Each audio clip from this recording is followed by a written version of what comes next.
La libertad de expresión es la primera libertad, ¿no? La que necesita la democracia para funcionar, ¿no? La democracia para que el sistema realmente funcione, la palabra en definitiva, ¿no? En el principio estaba el verbo, ¿no? Pues en el principio estaba la palabra.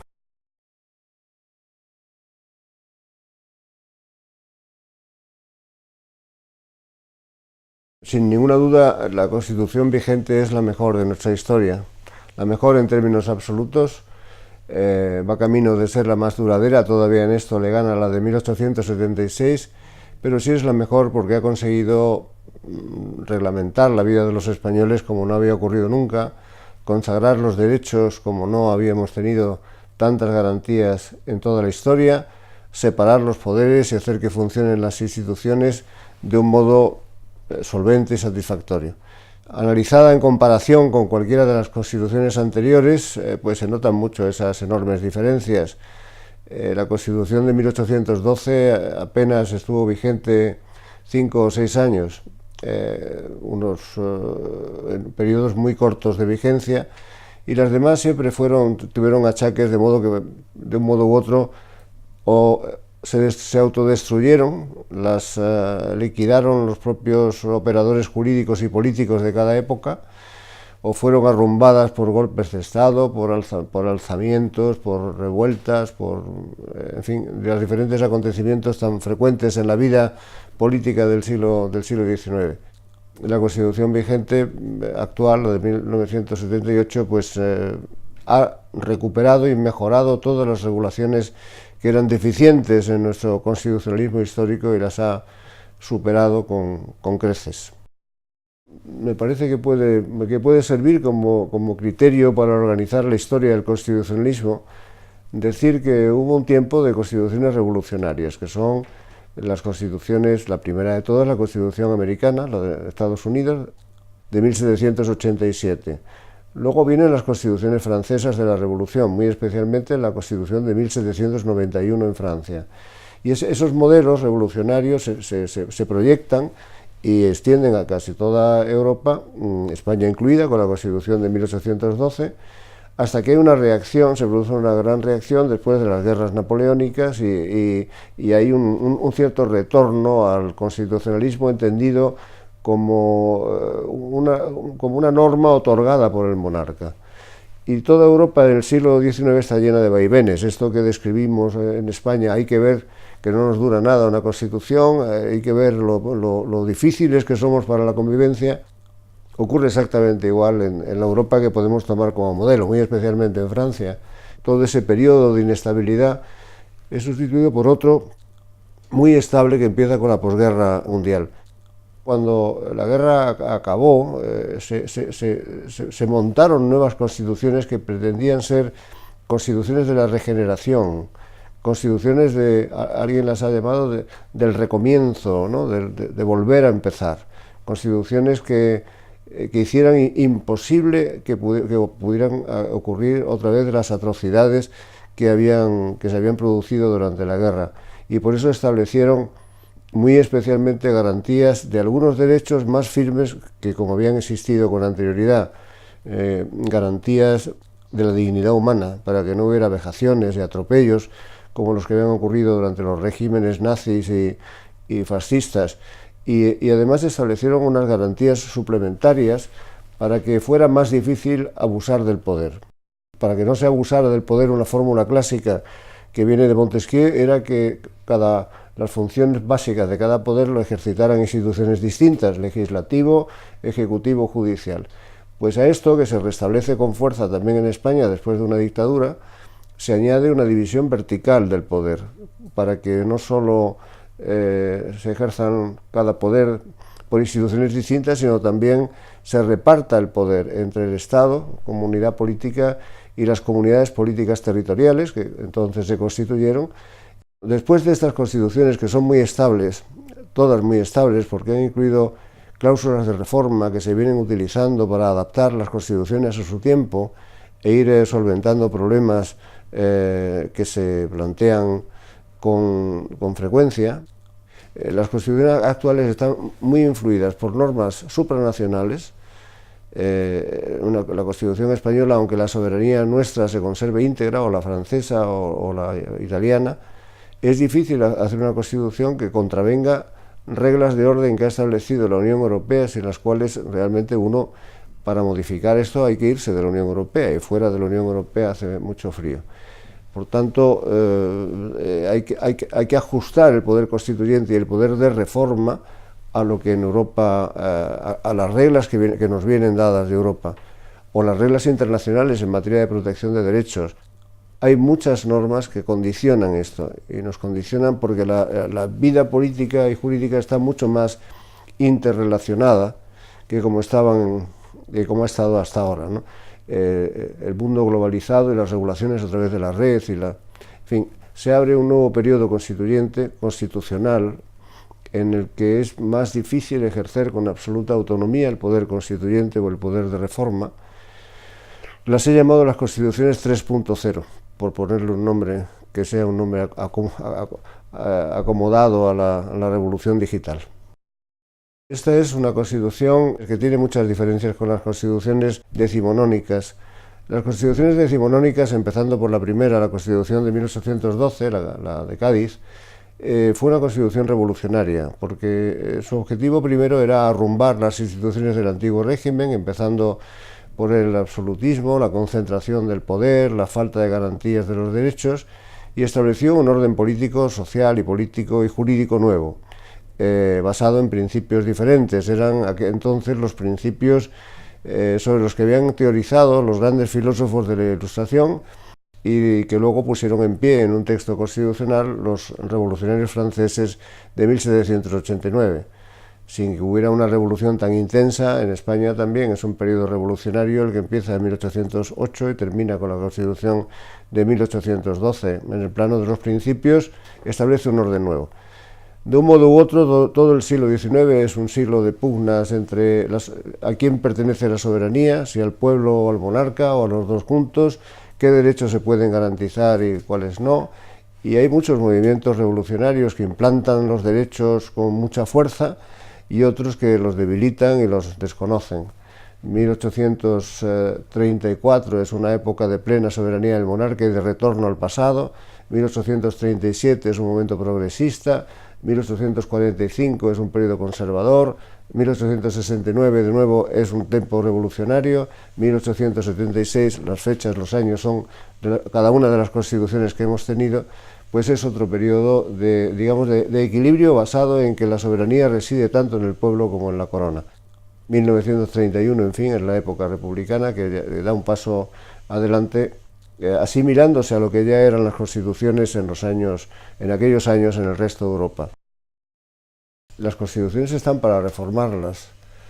Históricamente, los primeros constituyentes norteamericanos disputaron sobre si había que modificar la Constitución o, por el contrario, la Constitución se extingue necesariamente después de que la generación que la hizo muere. Una Constitución para cada generación. Y esto hubiera provocado muchas tensiones, porque tendría que haber habido periodos constituyentes continuos cada 20 años o así. Lo evitaron los norteamericanos, como lo evitaron posteriormente los franceses, estableciendo como regla de estabilidad no el cambio, sino la reforma. Reformar la Constitución para que las generaciones sucesivas se sientan cómodas también con la norma que la dio una generación muerta. Para acoplarla a la generación viva, si hace falta adaptarla, pues para eso sirven las cláusulas de reforma. Al final, estas iniciativas las tiene que desarrollar una clase dirigente, el representante del soberano, ¿no?, que reside en las Cortes Generales, en nuestro caso.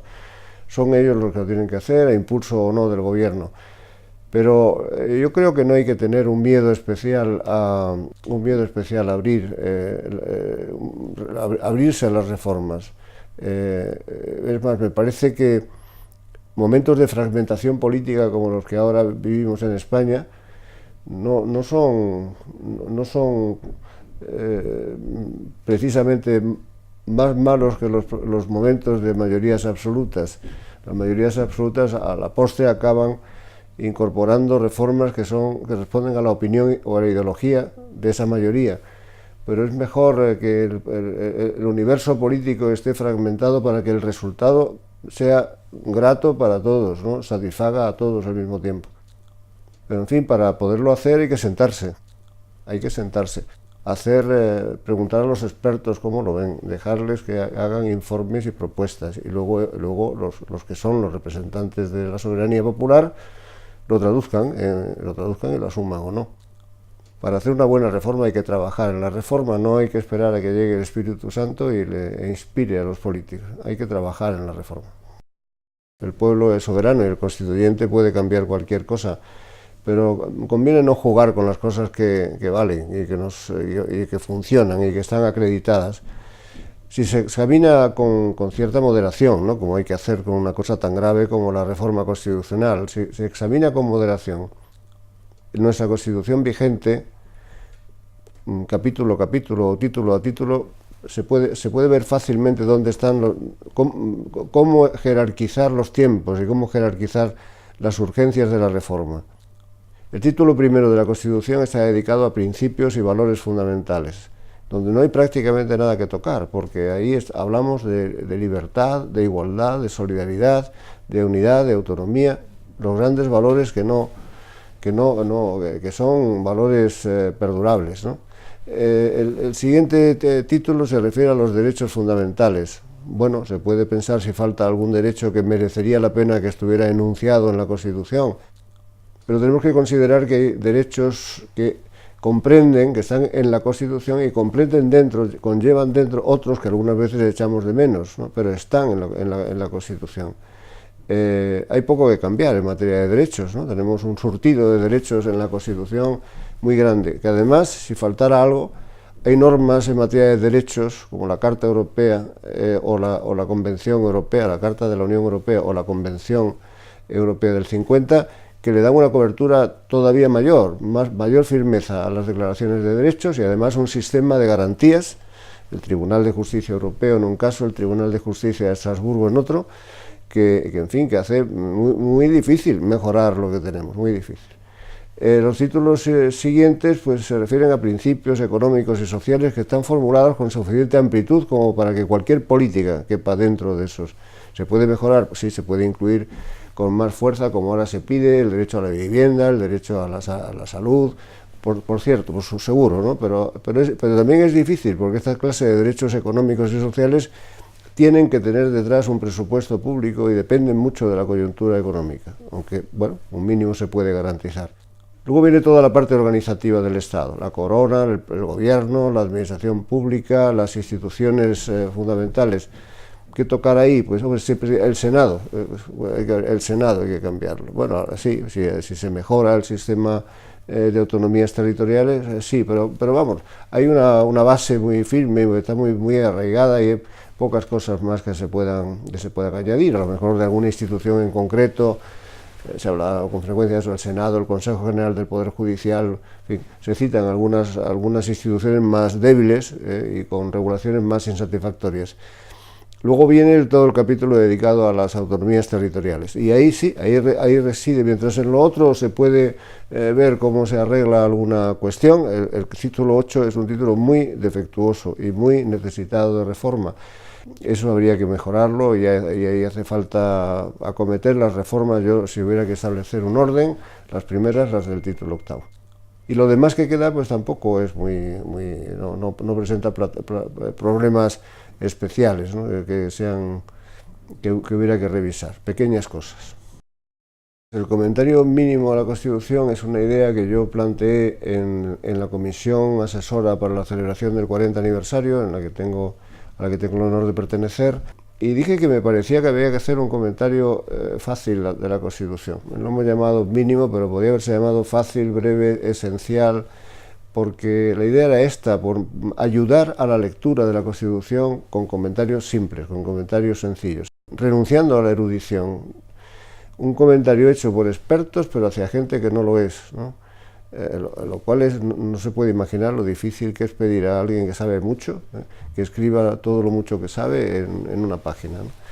Bueno, y a partir de ahí yo di las instrucciones más elementales a 150 colegas españoles de diferentes universidades, responsables de muchas instituciones que lo han hecho y se han sometido a la disciplina de escribir 1000 palabras como máximo por artículo, que 1000 palabras es una página de periódico, es lo que cabe en una página de periódico, 1000 palabras por artículo, y que lo hicieran sencillamente, con la mayor claridad que pudieran. Hombre, el volumen tiene luego casi 800 páginas, pero no es porque los comentarios sean pesados ni largos, es que son 169 artículos, más disposiciones finales, transitorias, adicionales. Hemos querido hacer un homenaje a la Constitución española, 150 profesores y juristas de primer nivel, un homenaje para celebrar su cumpleaños, ¿no? Este cumpleaños tan importante.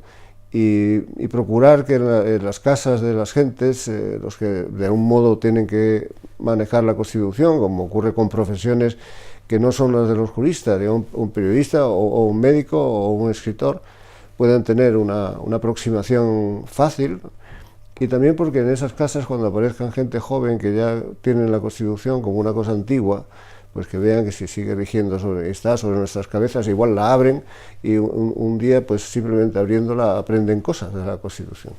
Hay que tener los libros cerca, aunque no se abran, para tener la oportunidad de que algún día encontrar allí cosas importantes.